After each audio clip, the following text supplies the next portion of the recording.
Just let me know when to go. Hmm?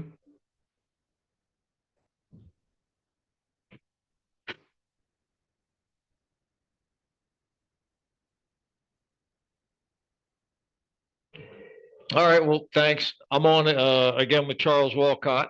Last week, his audio wasn't working, so it may be the case again this week.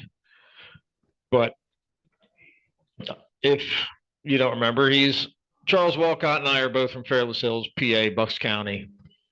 We've both been in prison, but I've never left. We were both born in '77. We grew up together. We've known each other since we were 2 years old. And he wants to help me get the word out about an article that I had published in the Philadelphia Inquirer. It went digital on March 15th, 2024, and it was in the March 17th Sunday edition. And I want to start this discussion with a thanks to Google for selecting part of my article as a featured snippet on their search page. Now, the quote that they pulled as the snippet is an important one. It's an important part of the article that started very detailed in an early draft and became more generalized for the final draft. And I want to go back over the original details because they're important. The quote is, "People who never lived or worked in prison may falsely assume prisoners use law libraries at their leisure." Now, that quote, well, that idea is actually a quote from a dissenting opinion written by Justice Flaherty of the Pennsylvania Supreme Court back in 1980, where he wrote that the ability of prisoners to file appeals was not to fill the leisure hours of prisoners by permitting them to file endless post-conviction petitions. Now, it's never been true that prisoners have leisure access to the law library. Like I go over in the article, which is based entirely on the DOC's policies, at most, a prisoner has access to the law library 4 hours a week. By 52 weeks, that's 208 hours a year. But you never get that much time. Because like the article says, there's limits on staffing and scheduling. The limit on staffing means when staff don't come in for the law library, nobody gets to go. When there's a lockdown, nobody gets to go. When there's a drill, nobody gets to go. When there's some kind of emergency where the power is out or the plumbing is out for that building, nobody gets to go. There's all kinds of reasons why access to the law library gets interrupted. When there's power outages, sometimes the computers are useless, even when the building is open. You get there and there's nothing to do. And the bigger problem with Flaherty's opinion on that point, aside from the fact that it's baseless and it's not true, it's got no basis in reality, it's never been true. That dissenting fiction from 1980 was embraced by the full Supreme Court and accepted by the majority in 1998. Now, the original dissent was from a case called Commonwealth versus Watlington, but it was embraced by the majority in a 1998 case, Commonwealth versus Peterkin. And in Peterkin, the Supreme Court used that idea to find that putting a permanent time limit on prisoners' rights to appeal was constitutional under the Pennsylvania Constitution's right to remedies and right to appeal. They adopted the dissent, saying the purpose of the PCHA, which is the Post-Conviction Hearing Act, was to facilitate, in certain circumstances, additional review of convictions, not fill the leisure hours of prisoners by permitting them to file endless post-conviction petitions.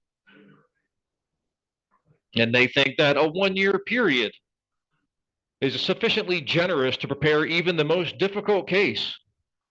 They have no difficulty in concluding that the 1 year limit on the PCRA does not unreasonably or unconstitutionally limit the constitutional right to habeas corpus relief, but provides a reasonable opportunity for those who have been wrongfully convicted to demonstrate the injustice of their conviction. Reasonable. You get less than 200 hours in a law library. That's it. And if you don't know how to read or you don't know English, you're screwed. That's the one thing that the three cases had in common that I discussed last time. Heriberto Pagan, David Rodriguez, and Jose Gonzalez, all three of them U.S. citizens, all three of them from Puerto Rico. All three of them came to the continent from that island and were locked up, their lives taken away for murders they had nothing to do with before they could learn English. Their rights were gone.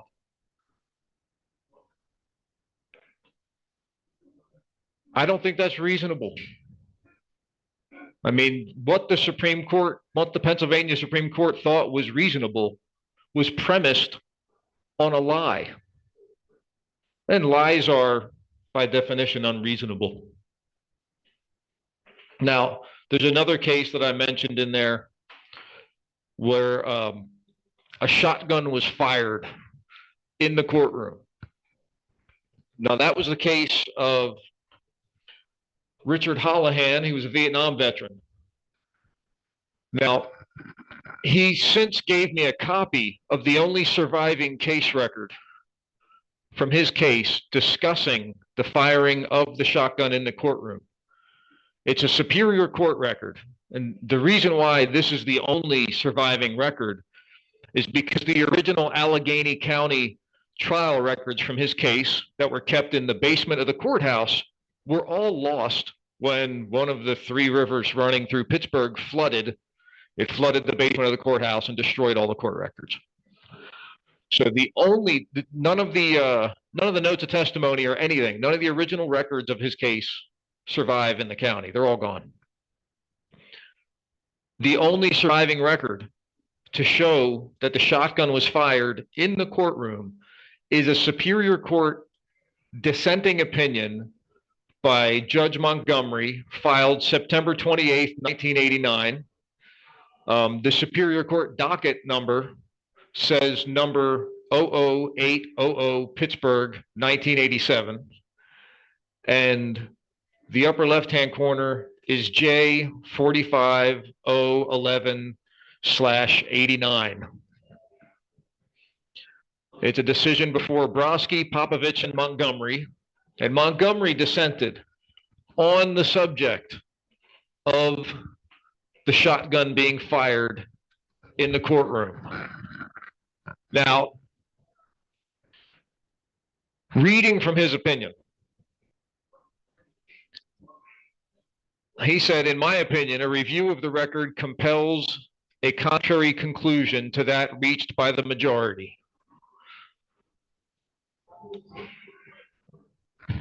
The Commonwealth's expert testified that, quote, he would demonstrate the force needed to cause the primer to discharge. You will see a spit of flame coming out. You will also hear a loud noise. Now that says trial transcript at page 203. When the court inquired if the demonstration was safe, the witness responded, yes, I'll have it aimed down toward the floor. And again, you'll see the spit of flame and you'll hear the sound. Sometimes these primers by themselves will have a very large sound. That's cited from the same page of the transcript. Under the circumstances, now this is Justice Montgomery writing, under the circumstances, I believe the demonstration fell outside the permissible range, exposing the jury to the sound and spit of flame as the purported murder weapon was fired in their presence clearly outweighed to the appellant's prejudice any potential probative value of his demonstration. For this reason, I would find trial counsel was ineffective, as I am unable to arrive at a single possible explanation justifying counsel's failure to object to the demonstration. Nor can I imagine any reasonable basis in counsel's failure designed to effectuate the appellant's interests. Likewise, I would find post-trial counsel ineffective for failing to raise the issue. For these reasons, I would vacate the judgment of sentence and remand for a new trial. So that's the only record that exists of the shotgun being fired in Richard Holohan's case. And it's a Superior Court record from 1989. There are no records left from his trial in 1986. Now, as far as Michael Purvis's case, that's the only case I mentioned in the article that I never personally worked on. My friend Steve Heiser was the one who worked on that case. He published an article about it in the Movement. And what went wrong in Michael's case is very simple. He was framed by a career criminal who made it part of his criminal career to turn state's evidence every time he got arrested. I've seen this before with other prisoners, one of which was George Balboa, who was his career was uncovered by the federal defenders from Philadelphia. I think it was working Nicky Scarfo's case. But what happened to Purvis was that the state's witness got arrested for something else and simply lied and framed up Purvis for a homicide that the career criminal knew was unsolved. So he solved that case by framing up an innocent man in order to get a break in his legitimate case. So Michael Purvis had nothing to do with the homicide, was completely framed up by a career criminal who, for the state, has been a career prosecution witness every time he got arrested for something legitimate. That's it. Now, my case is also listed in my article. And what the time bar has done to me has prevented me from getting relief when I won an appeal. In 2019, the Pennsylvania Superior Court found that my right to counsel was violated all the way back in 2006. But said they couldn't give me a remedy because I was time barred. So I have, in my case, a court opinion, a unanimous panel of Superior Court saying my right to counsel was violated. Without the time bar, I would have my rights back. Without the time bar, my case would be overturned. The time bar is the only thing that's preserving my conviction. Like I said before, the time bar doesn't prevent petitioners from filing appeals, like that lie that the opinion started with, that prisoners at their leisure can just file endless petitions. It's never been true. Never. But I can't get relief because a law based on that is denying me the relief I'm supposed to be guaranteed under the state constitution, under the federal constitution, the right to counsel. Now, I have no remedy except to challenge the constitutionality of the time bar itself. And I'm currently doing that through the courts. But being right in an argument is at best a 50% chance of winning. And currently in Superior Court, they don't even have the power to grant me relief. Just like when I won back in 2019 and they couldn't grant me my relief. Even if I'm convinced now, I still can't get relief from them. It has to go to the state Supreme Court. But that's going to take a few more years if they even accept it. So the time bar itself is a failed experiment. And I'm just one person. These are the cases I know. And like I said, I haven't worked in a law library since 2008. I haven't been actively working other people's cases. I've reached the point where I know that while I still try to fight my case in court, trying to get relief by speaking to judges isn't enough. I've been working on writing a book about the law to explain the systemic problems to affect changes in the law at the legislative level, because the legislature is the one that imposed the time bar.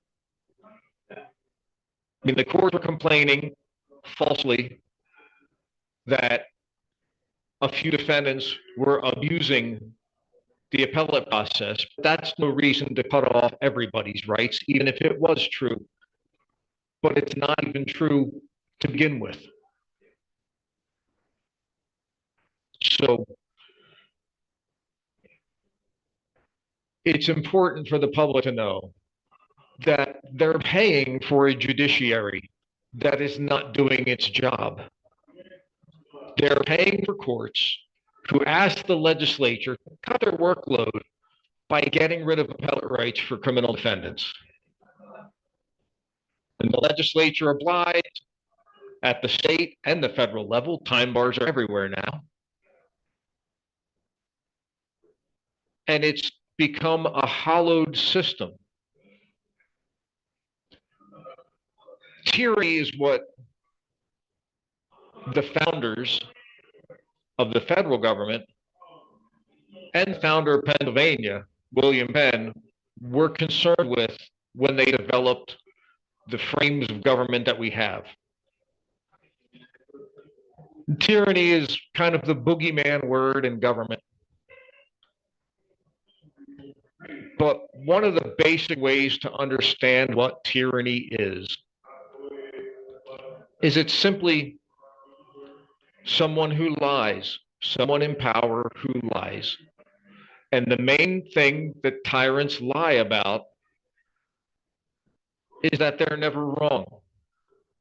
Someone in power who cannot admit their own error is a tyrant. And the degree of their tyranny is measured by the degree